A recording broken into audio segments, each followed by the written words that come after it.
Clef plate হয় মানে সাধাৰণতে ক্লেফ লিপ আৰু ক্লেফ পেলেট দুইটা প্ৰায় সাইমেলটেনিয়াছলি একেলগেই থাকে। আমি এটা ক'ব পাৰো যে ক্লেফ লিপটোৰে খুব চিভিয়াৰ ফৰ্মটো ক্লেফ লিপ পেলেট একেলগে হয়। এনেকুৱা লিপটো এটা প্ৰথমখিনি লিপত আৰম্ভ হয়, বস্তুটো শেষত পেলেটলৈকে শেষ হয়। চ' ক্লেফ পেলেটটো এটা এনেকুৱা এটা বস্তু হয় যে যিটো অলপ আগতে কৈ অহাৰ নিচিনাকে যেতিয়া ক্লেফ পেলেটটো হয় তেতিয়া বাচ্চাটো সাধাৰণতে স্পিচত বেছি এফেক্ট কৰে। এনেই তালুখন দেখা নাপায় ভিতৰৰ পৰা, কিন্তু যদি ক্লেফ পেলেট বেবী থাকে তেতিয়াহ'লে বাচ্চাটো সময়ত মাতটো নুফুটে। আৰু এটা বস্তু এছ'চিয়েটেড প্ৰব্লেম থাকে ক্লেফ পেলেটৰ লগত, কাণৰ বেমাৰ, মানে কাণৰ আঠা পানী ওলোৱা, গ্লু ইয়াৰ বুলি কওঁ আমি যাক। চ' তেনেকুৱা কাণৰ শুনা নোপোৱা, মিডিল ইয়াৰ ইনফেকশ্যন। চ' এইটো বস্তু কমন থাকে ক্লেফ পেলেটৰ লগত। চ' ক্লেফ পেলেট বেবী এটা সেইকাৰণে আমি ক্লেফ লিপ পেলেট বুলি ক'লে দুইটা আমি একেলগে বুলি কৈ দিওঁ, ক্লেফ লিপ পেলেট ডিজিজ। চ' ক্লেফ পেলেটটো হৈছে তালুখন ফটা থাকে, য'ত আমাৰ তালুখন ফটা থাকিলে আমি খোৱাত অলপ অসুবিধা হয়, কাৰণ মুখৰ ভিতৰত আমি চুপি খাব নোৱাৰো বস্তু, পাইপেৰে ষ্ট্ৰ এডালে টানি খাব নোৱাৰো, আৰু শিশু এটাই মাকৰ গাখীৰ খাব নোৱাৰে। চ' খাব নোৱাৰা প্ৰব্লেমটো প্ৰথম হয়। ছেকেণ্ড প্ৰব্লেমটো হয় যেতিয়া বাচ্চাটো ডাঙৰ হৈ আহিব, তেতিয়া তালুখন ফটা থকাৰ কাৰণে উচ্চাৰণবিলাক কৰোঁতে বতাহটো নাকেৰে ওলাই আহে। চ' নেজেল ইণ্টনেশ্যন মানে নাকৰ মাতটো বেছিকে ওলায়। ফলত মানে বাচ্চাটোৱে কি কৈ আছে আমি ধৰিব নোৱাৰো। চ' সেইকাৰণে স্পীচতে ডাঙৰ প্ৰব্লেম হয়। ত' ক্লেফ পেলেটটো হৈছে এই তালুৰ ফটা তালু, জন্মৰ পৰাই যিটো ফটা তালু বুলি কয় সেইটোকে ক্লেফ পেলেট বুলি কয়। মেইন কাৰণ হৈছে ইয়াৰে প্ৰথমতে আমি ক'ব লাগিব কিছুমান ফেক্টৰৰ কাৰণে হয়, যেনেকে জন্মগত পৰিয়ালত যদি কাৰোবাৰ ক্লেফ লিপ পেলেট অলৰেডি আছে তেতিয়াহ'লে সেইখন পৰিয়ালত মানে ক্লেফ লিপ পেলেট বাচ্চা জন্ম হোৱাৰ চান্সটো বহুত বেছি থাকে। দ্বিতীয়তে কিছুমান clef plate clef lip plate শিশুৰ কিছুমান জেনেটিক প্ৰব্লেমৰ কাৰণে হয়। জন্মৰ সময়তে কিছুমান জিন পাইছে, যিবিলাক জিনে সেই জেনেটিক প্ৰব্লেম থাকিলে হয়। তৃতীয়তে আনচুপাৰভাইজ মেডিকেশ্যন যদি লোৱা যায়, বজাৰত যদি একো নুসুধাকৈ চিকিৎসকৰ পৰামৰ্শ নোলোৱাকৈ যদি আনচুপাৰভাইজ মেডিকেশ্যন কিনি খোৱা যায়, তেতিয়াহ'লে সেই মেডিচিনৰ ছাইড ইফেক্টৰ কাৰণে হ'ব পাৰে। যেনে কিছুমান মেডিচিন যেনেকে মিৰ্গী ৰোগত ব্যৱহাৰ কৰা এণ্টিএপিলেটিক ড্ৰাগবিলাক আছে, সেইবিলাকৰ ফেচিয়েল ডিফৰ্মিটি বহুত কৰে সেইবিলাক ঔষধ ল'লে। চ' ইয়াৰ পৰা কিছুমান ড্ৰাগ ভুলকেও দিব পাৰে ফাৰ্মাচীত। চ' তেনেকুৱা ধৰণৰ প্ৰেগনেঞ্চিৰ সময়ত যদি আনচুপাৰভাইজ মেডিকেশ্যন লোৱা যায় তেতিয়া চান্সেছ বহুত থাকে।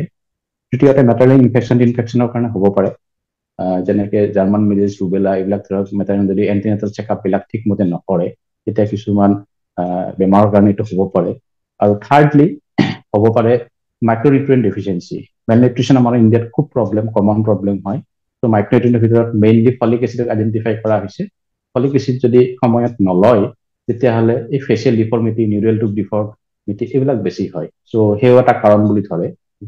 আৰু বহু ক্ষেত্ৰতে কাৰণটো মানে আননোন, কাৰণটো কিয় হৈছে পোৱা নাযায়, কিয় ক্লেফ লিপ পেলেট হ'ল। হয়তো এটা ক'ব পাৰি যে বাচ্চাটোৰ জন্মৰ পৰা যেতিয়া শিশুটো বৃদ্ধি হয় তেনেকুৱা সময়তে এটা ডাঙৰ ইভেণ্ট হয়।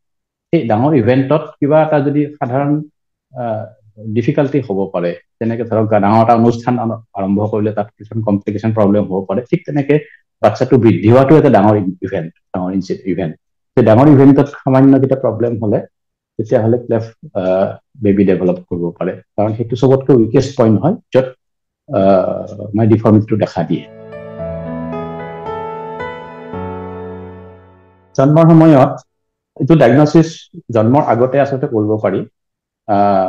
20 সপ্তাহ 20 উইকছত যিটো বা প্ৰেগনেঞ্চি ডেলিভাৰী আগে যিটো এন'মেলি স্কেন কৰা যায়, সেই এন'মেলি স্কেনত আল্ট্ৰাচাউণ্ডত এইটো সহজে ধৰা পৰে ক্লেফ লিপ পেলেট থাকিলে।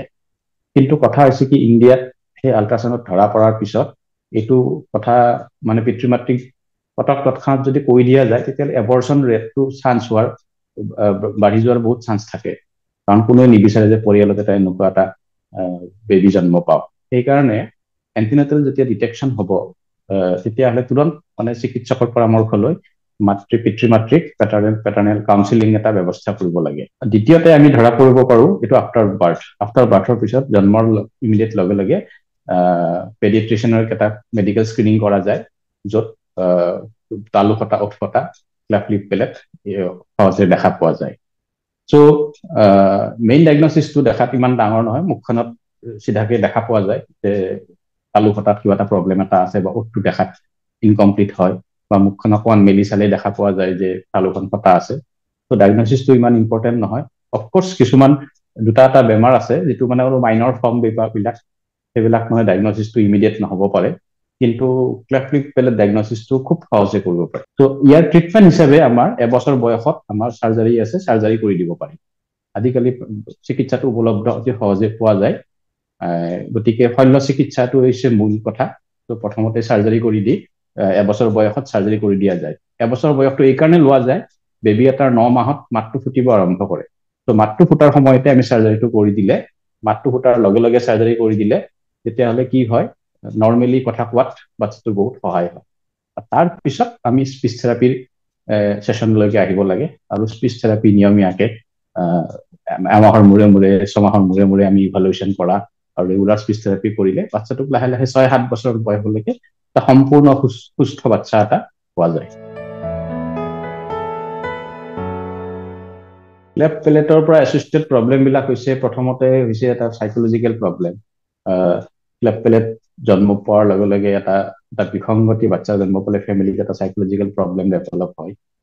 দ্বিতীয়তে ক্লেফ্ট পেলেট যেতিয়া বেবী এটাৰ ফিডিং প্ৰব্লেমটো মেইন প্ৰব্লেম হৈ পৰে, য'ত মানে বাচ্চাটোক খাদ্য খুৱাব নোৱাৰি, গাখীৰ খুৱালে নাকেৰে ওলাই আহে, মুখেৰে ওলাই আহে, চ' সেনেকুৱা সমস্যা এটা হয়। তৃতীয়তে প্ৰব্লেম আছে ক্লেফ্ট পেলেট এই বেবী বিলাকৰ যদি চোৱা যায়, বহুত ক্ষেত্ৰত আদাৰ এছ'চিয়েটেড এন'মেলি থাকে, যেনেকে নিউৰলজিকেল প্ৰব্লেম থাকে, কনজেনিটেল হাৰ্ট ডিজিজৰ প্ৰব্লেম থাকে। ত' বাচ্চা এটাক ক্লেফ্ট পেলেট দেখা পালে সোনকালে ইভালুৱেট কৰি ল'ব লাগে যে আদাৰ প্ৰব্লেম কিবা আছে নেকি।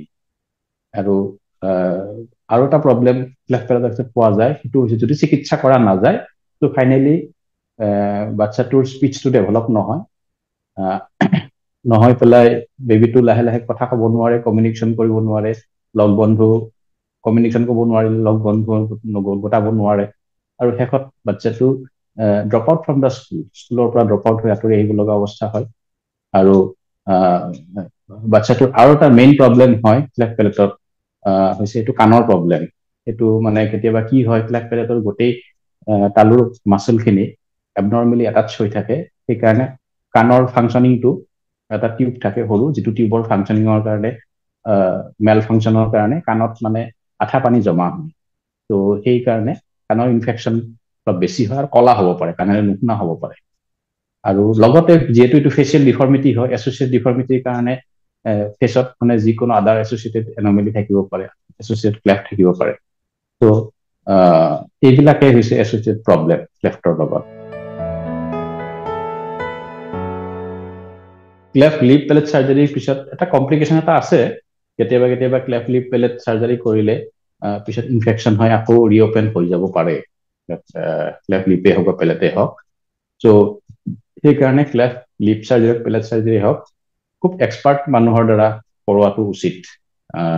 যিবিলাক মানুহে অনবৰত ক্লেফ্ট চাৰ্জন হিচাপে ইষ্টাব্লিছ হৈছে, ত' তেনেকুৱা ক্লেফ্ট চেণ্টাৰত বা ক্লেফ্ট চাৰ্জনৰ লগত এই ক্লেফ্ট চাৰ্জাৰী চিকিৎসা কৰা উচিত। এইটো যদি এবাৰ চাৰ্জাৰী কৰা যায়, তাত দুটা প্ৰব্লেম হ'ব পাৰে, হয়তো ৰিপেয়াৰটো ভাল নহ'ব, ভাল নহ'লে কি হয়, নিজে নিজে খোল খাই যায়, চিলাইবিলাক খুলি যায় সোনকালে, ইনফেকশ্যন হয়, কেতিয়াবা খুলি যাব পাৰে, বা কেতিয়াবা ট্ৰমা হয়, বাচ্চাটো কেতিয়াবা চাৰ্জাৰীৰ পিছত সাৱধান নাথাকিলে কেতিয়াবা পৰি পেলাই চিলাই খুলি যায়, লিপটো খোল খাই যায়, এইবিলাক আমি প্ৰায়ে পাওঁ। আৰু কেতিয়াবা এক্সিডেণ্টলি পেলেট চাৰ্জাৰী কৰাৰ পিছত আমি 3 সপ্তাহলৈকে বাচ্চাটোক আমি শিশুটোক আমি লিকুইড খানা, মানে পনীয়া আহাৰ, চফ্ট ডায়েট আমি দিওঁ। চ' যদি কিবা কাৰণত গোটা আহাৰ খাই দিয়ে, তেতিয়াহ'লে তালুখনত জোৰ পৰে আৰু চিলাই খুলি যাব পাৰে। চ' এইবিলাক কমপ্লিকেশ্যন বুলিয়ে কোৱা যায়। চ' এনেকুৱা প্ৰব্লেম হয়।